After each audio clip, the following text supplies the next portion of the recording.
Welcome, dear students, for Standard 8, Subject General Science. Today we will be doing with Chapter number 2, Health and Diseases, Module 1. My name is Jagjit Kaur. Students, before beginning with the module, let us see what are the learning objectives. In this module, you all will be understanding about what is health, what is disease, the types of diseases. From the types of diseases, we will be discussing about infectious diseases and causes and symptoms of some of the infectious diseases like dengue, swine flu, AIDS, and rabies. Now students, what is health? Health is a state of complete physical, mental, and social well-beingness and not merely the absence of any disease. Now, what is social well-beingness? Social well-beingness means it is a positive state of our relationships in the society or community. Students, what is disease? Condition of disturbances in physiological or psychological process of body is called as disease. Now students, what is physiological? Physiological is the branch of biology that deals with the normal functions of living organisms and their parts. And what is psychological? Psychological is the branch of biology that deals with the mental and emotional state of a person. Each disease has its own specific symptoms. Now students, you must have heard about various diseases like diabetes, common cold, asthma, heart disease, Down syndrome, etc. Now what is Down syndrome? Down syndrome, it is a genetic disorder due to chromosome defect causing intellectual and physical abnormalities. Now, reasons and symptoms of all these diseases are different. To bring coordination in scientific study to diseases, diseases are generally classified on two major factors, that is, according to duration and according to reasons. Now, according to duration for which a disease lasts, it is classified as either chronic disease or acute disease. Now student, chronic disease is a disease that persists for a long time, and acute disease is a disease that persists for a shorter duration. Now according to reasons, diseases can also be classified as hereditary disease and acquired disease. Hereditary disease is a disease which occurs due to genetic factors in the body itself, like for example Down syndrome. And acquired disease is a disease which occurs during the course of life due to external factors. Acquired diseases are further classified into infectious diseases and non-infectious diseases. Infectious diseases that are easily transmitted between individuals, for example common cold, flu and dengue, and non-infectious diseases that are generally not transmitted and occur due to some internal factors in the body itself, for example diabetes and heart diseases.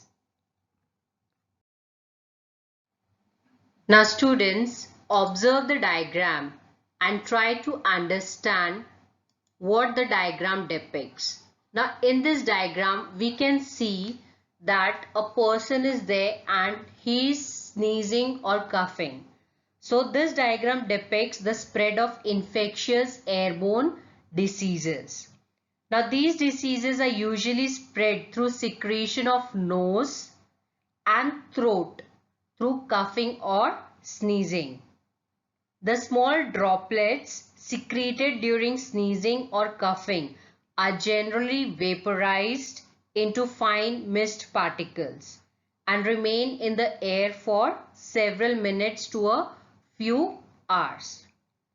The larger droplets settle on the ground within few seconds.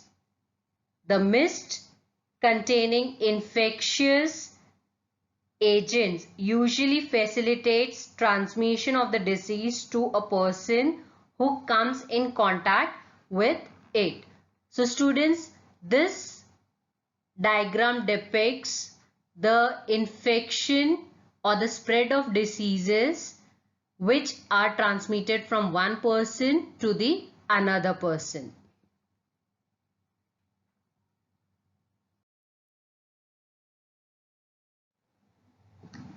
Students, in our lower classes, we have learned about pathogen. So what do you mean by pathogen? Yes, pathogens are any small organism that can cause disease. Now, what do you mean by infectious diseases? Infectious diseases are the diseases which spread through contaminated air, water, food or vectors. Now, vectors over here can be insects and other animals.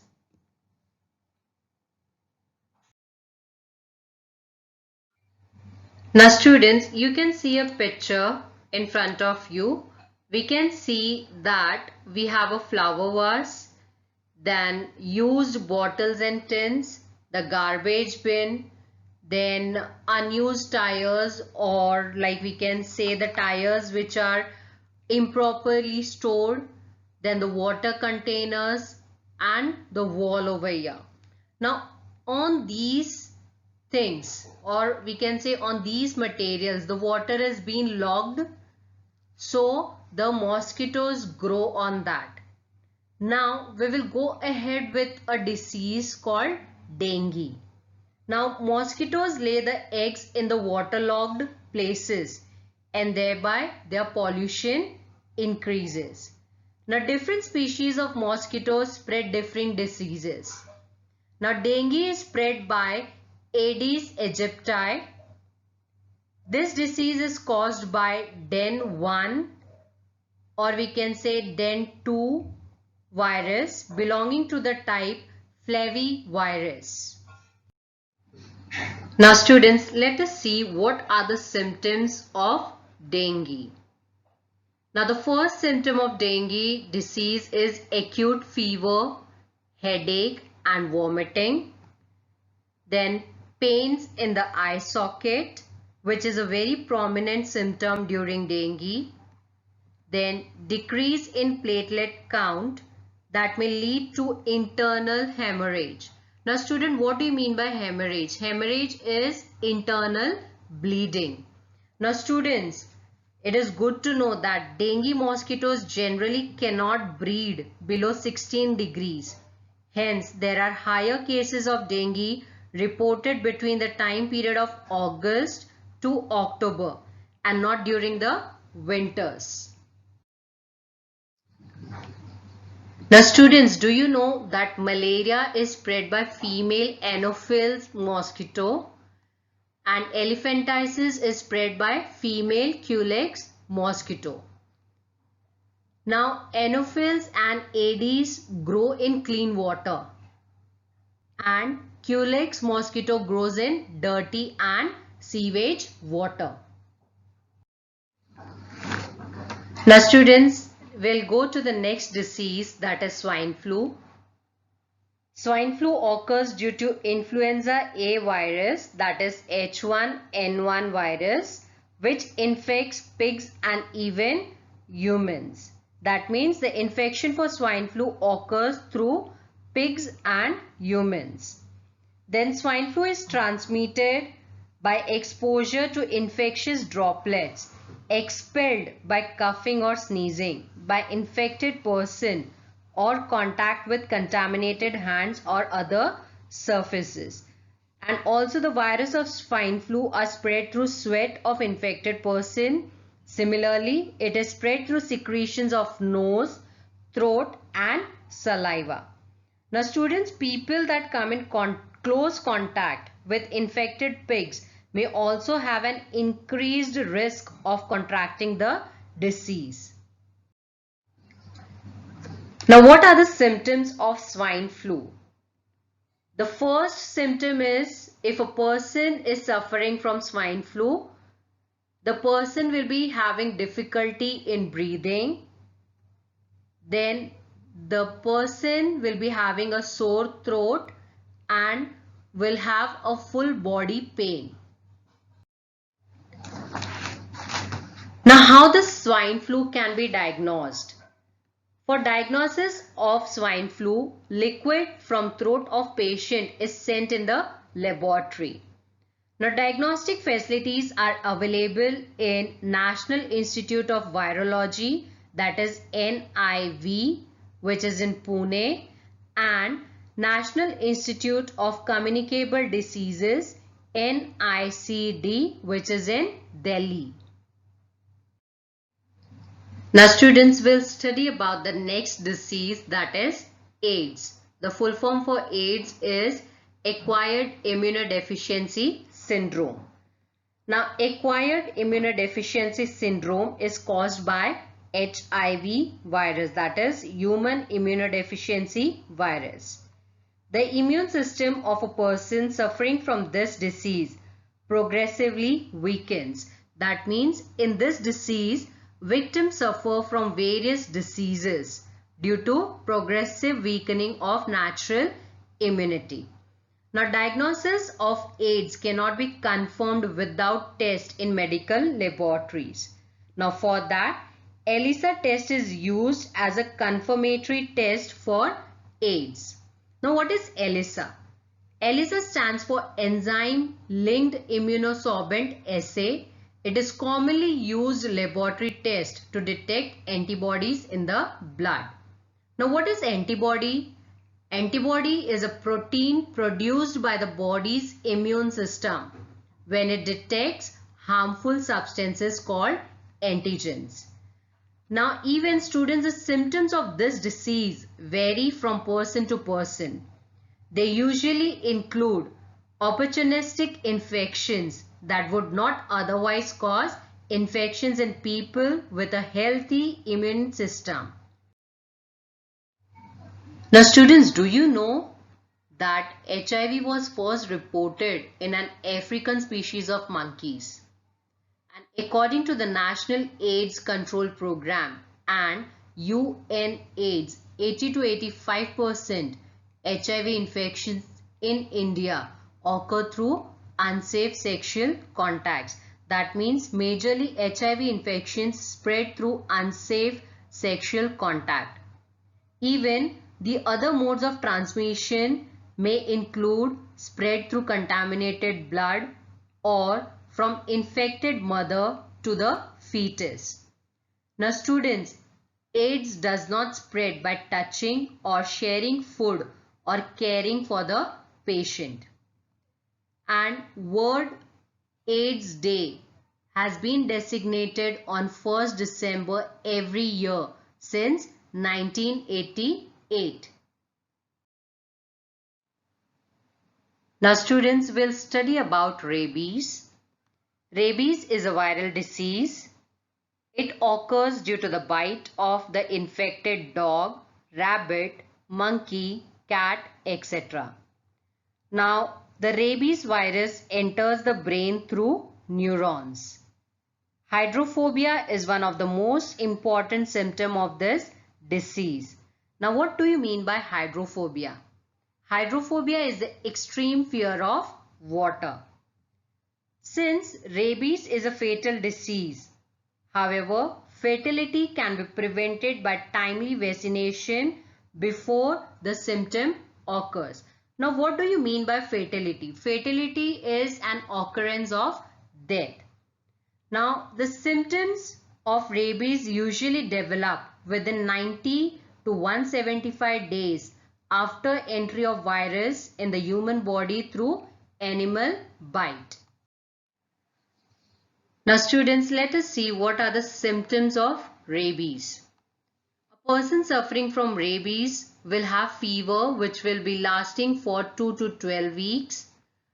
A person will be showing exaggerations in their behavior. Now, what do we mean by exaggeration?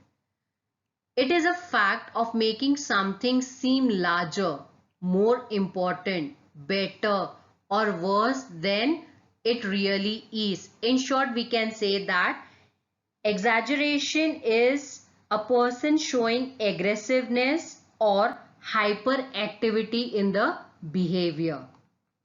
Then the next symptom is hydrophobia. As we discussed in our earlier slide, hydrophobia is the most important symptom of rabies. Now, what is hydrophobia? Extreme fear of water. Now, students, let us remember what we have learned in this module.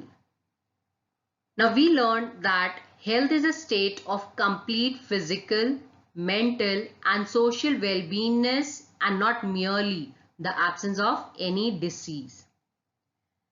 Condition of disturbances in physiological or psychological process of body is called as disease. Then any small organism that can cause disease are called as pathogens. And the diseases spread through contaminated air, water, food or vectors are infectious diseases. And in infectious diseases, we have learned about dengue, swine flu, AIDS and rabies.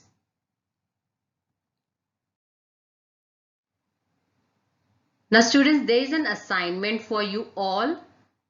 Now by seeing this module, you all can answer these questions. The first question is, which are the various media of spreading the infectious diseases? Second question, give the preventive measures of the following diseases. First one, dengue. Second, AIDS.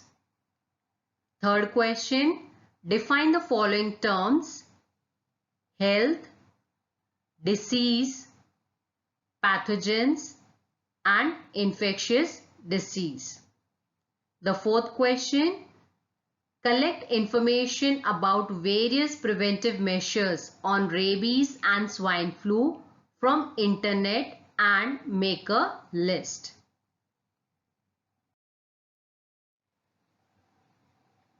Thank you, dear students.